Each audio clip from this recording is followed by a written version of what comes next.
할렐루야 말씀과 기도로 하루의 문을 여는 11월 3일 새벽 예배의 자리 함께 하신 우리 믿음의 식구들 주님의 이름으로 환영합니다. 오늘은 시편 39편 우리 함께 낭송하시면서 새벽 예배 시작합니다. 시편 39편입니다. 내가 말하기를 나의 행위를 조심하여 내 혀로 범죄하지 아니하리니 악인이 내 앞에 있을 때 내가 내 입에 재갈을 먹이리라 하였도다. 내가 잠잠하여 선한 말도 하지 아니하니 나의 근심이 더 심하도다. 내 마음이 내 속에서 뜨거워서 작은 소리로 읊조릴 때에 불이 붙으니 나의 혀로 말하기를 여호와의 나의 종말과 연한이 언제까지인지 알게 하사 내가 나의 연약함을 알게 하소서. 주여 이제 내가 무엇을 바라리요 나의 소망은 주께 있나이다. 아멘. 주님, 오늘 시편 39편 저자의 고백처럼 짤막한 인생 살아가는 동안 우리 인생의 연약함을 더욱 깊이 깨닫게 하시고 오늘도 나의 소망이 주께 있음을 삶으로 고백하며 오직 생명의 말씀만 따르고 순종하는 승리하루 되게 하여 주옵소서. 예수님의 이름으로 감사하기도 합니다. 아멘. 오늘 하나님의 말씀 창세기 42장 마지막 부분입니다. 26절부터 38절 우리 함께 교독해 나갑니다.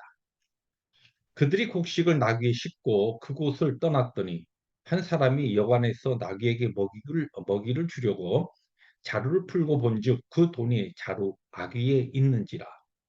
그가 그 형제에게 말하되 내 돈을 도로 넣었도다. 보라 자루 속에 있도다.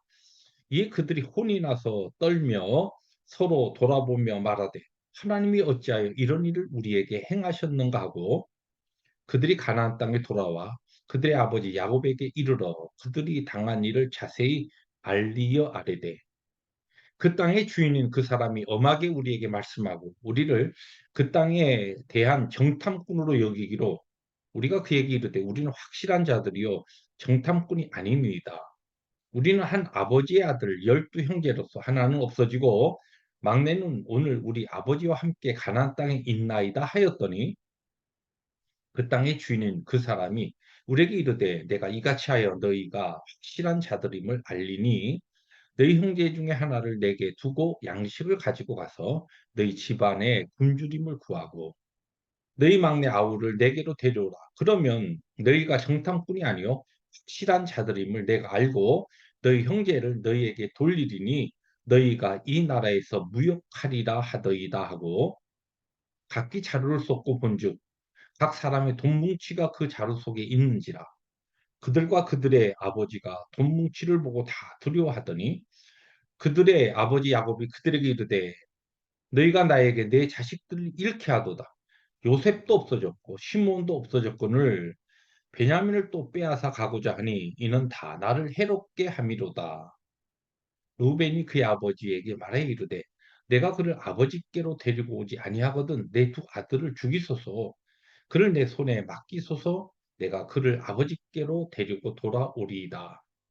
38절 함께 봅니다. 야곱이 이르되 내 아들은 너희와 함께 내려가지 못하리니 그의 형은 죽고 그만 남았음이라.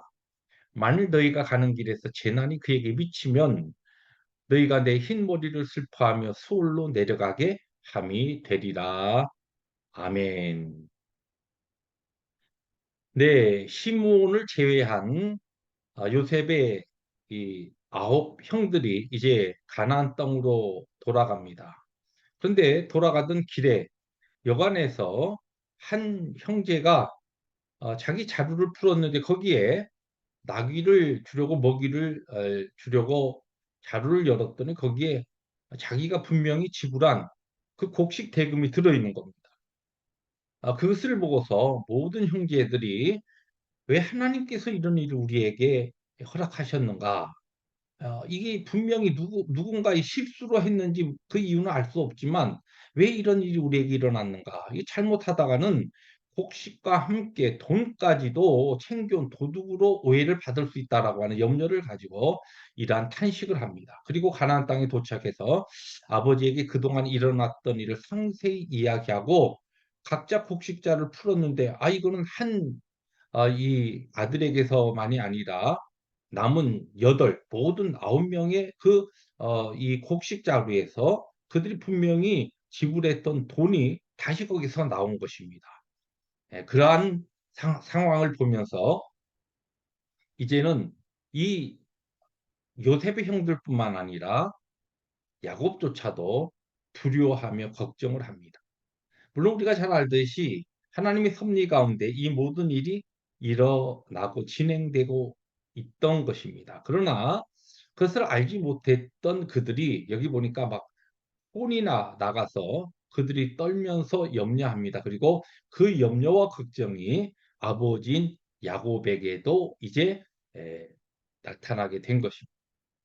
가나안에 남아서 아들들을 애굽으로 보내어서 양식을 사오게 하고 그 양식으로 굶주림을 면하려고 했던 야곱이 이제는 잘못하다가는 오래전에 22년 전에 요셉이라고 하는 사랑하던 아들을 잃고 그의 동생 베냐민을 나름대로 이제 아끼면서 사랑하면서 노후를 지내던 이 야곱에게 둘째 아들 시므온도 잘못하면 이제 볼모로 잡혀 있고 어떻게 될지를 알지 못하는 것 같은 처지에 있다는 소식을 듣게 되고 또 막내 아들조차도 이룰 수 있는 이와 같은 상황이 지금 그의 앞에 전개되고 있는 것입니다.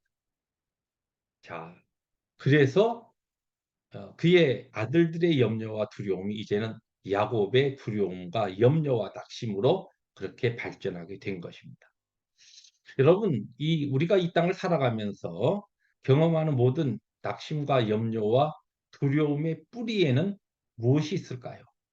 우리가 잘 알듯이 바로 영적인 무지, 달리 표현하면 영적인 무지에 근거한 이 불신앙입니다.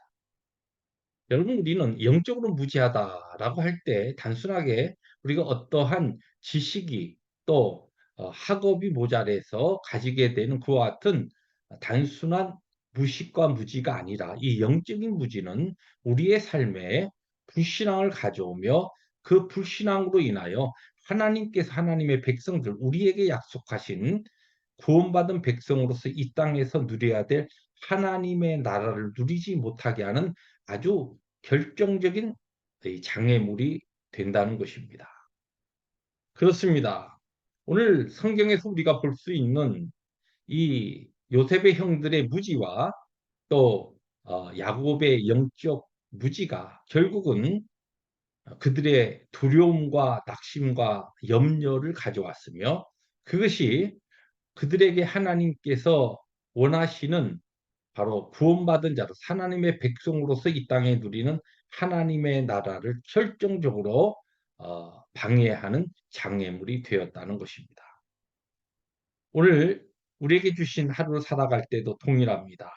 하나님께서 주신 오늘 하루 우리가 살아갈 때 우리 기도의 제목이 무엇이 되어야 합니까? 주님, 우리의 영적 감각을 더 민감하게 하시고 우리의 영의 눈을 밝혀 주셔서 하나님의 선하심과 하나님의 인자하심을 더 깊이 깨닫는 하루가 되게 하여 주옵소서. 이것이 우리의 기도의 제목이 되어야 합니다.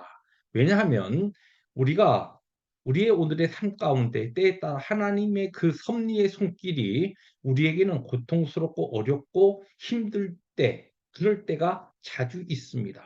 그러나 그러한 때에도 우리가 영적 바른 안목을 가지고 선하시고 인자하신 하나님께 우리의 시선을 주목할 때 우리는 불신앙을 뛰어넘어서 신앙으로 참된 믿음으로 하나님께서 구원받은 자들에게 이 땅에서 약속하신 하나님의 나라, 평강의 나라 또한 감사의 그와 같은 삶을 살 수가 있는 것입니다.